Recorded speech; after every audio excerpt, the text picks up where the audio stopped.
This is part 4 of the engine repairs on my haul out progress report so far, part 29. This is my introduction to sailing Wilson on YouTube. I'm Captain Wannabe Ian. Yes, I do have a sailing certificate. In fact, I have 2. Whether I can sail or not is another story.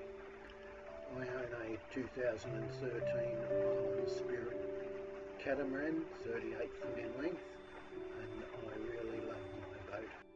I'm sure you've heard this before, but please give me a thumbs up and subscribe to my channel and push on the notification bell. That'd help a lot.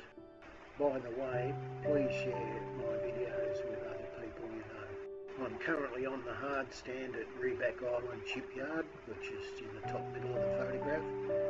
Reback Island is a resort island just off the main island of Langkawi in Malaysia.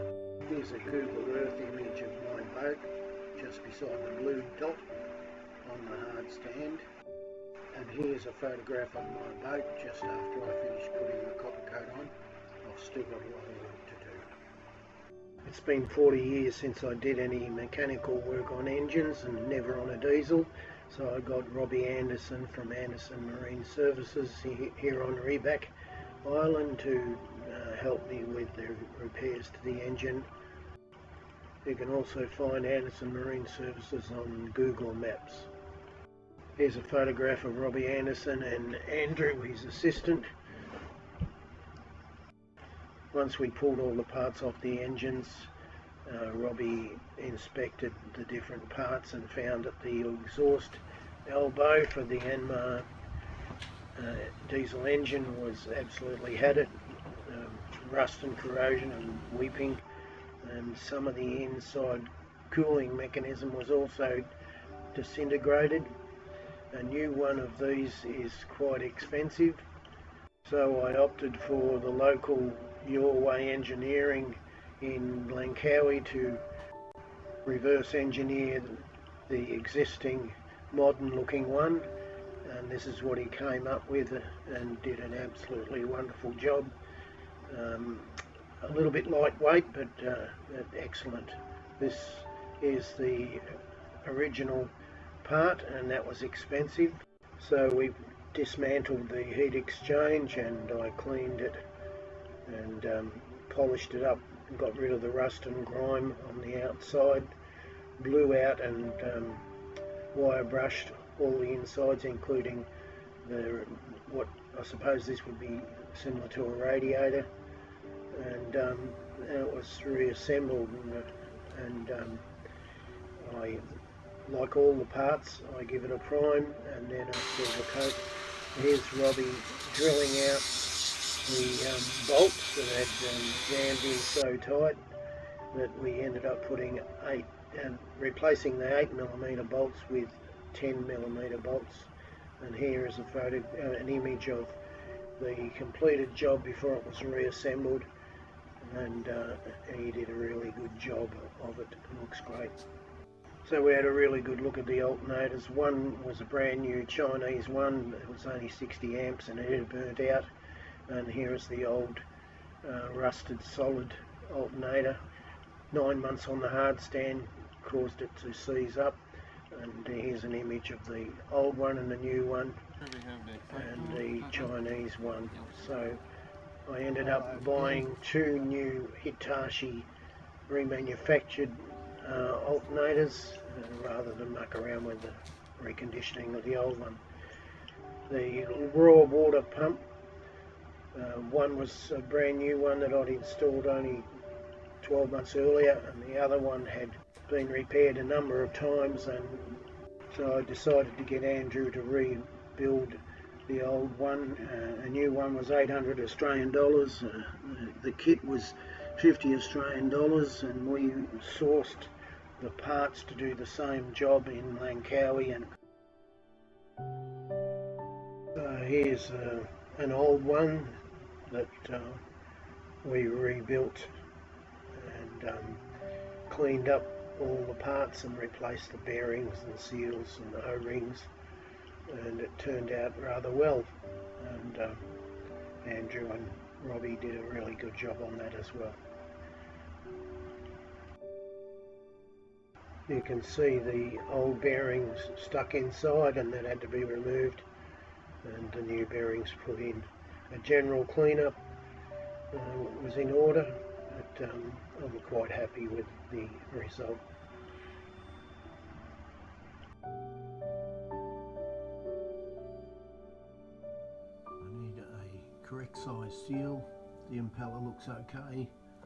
The two bearings are new, and the O-ring needs to be replaced, and the screws for the faceplate.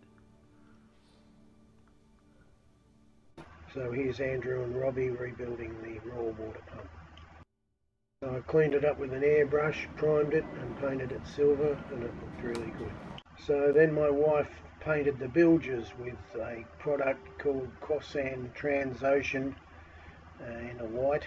It was a 2-part epoxy mix, and it was quite good for the price of 15 Australian dollars. Here's my wife using a brush to paint the bilge. It wasn't an easy job, and especially for me. I was getting old. At 68 years of age, I had trouble bending, and my knees gave in a few times. But yeah, you can see the hole where the sail drive goes, and the bilge area was given a white coat. So we ran out of white paint, and we'll finish painting the whole bilge later on after the engines are in, and be careful about it. So then we began the process of doing the sail drives, and we disassembled them, and that was mainly because Robbie Anderson had noticed that the rubber diaphragms had perished and were in need of replacement.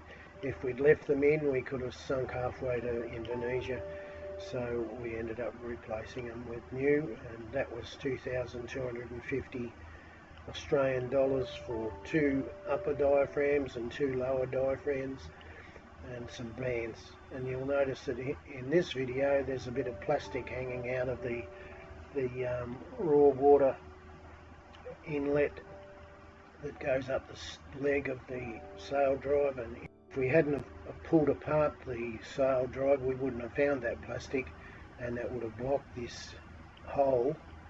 But I also cleaned up with a wire brush, and we would have never found it. So then I got some hemorrhite copper, and first I epoxied 2 coats on the aluminium, and then used the hemorrhite copper because it's compatible with aluminium, and then I coated over it with some leftover Prop 1 clear. So again, here's the finished job. It may be a little bit rough, but it's hidden up underneath and below the rubber diaphragm inside the hull. It's 2 coats of epoxy and 2 coats of hemorrhite copper, and then 1 or 2 coats of the clear Prop 1.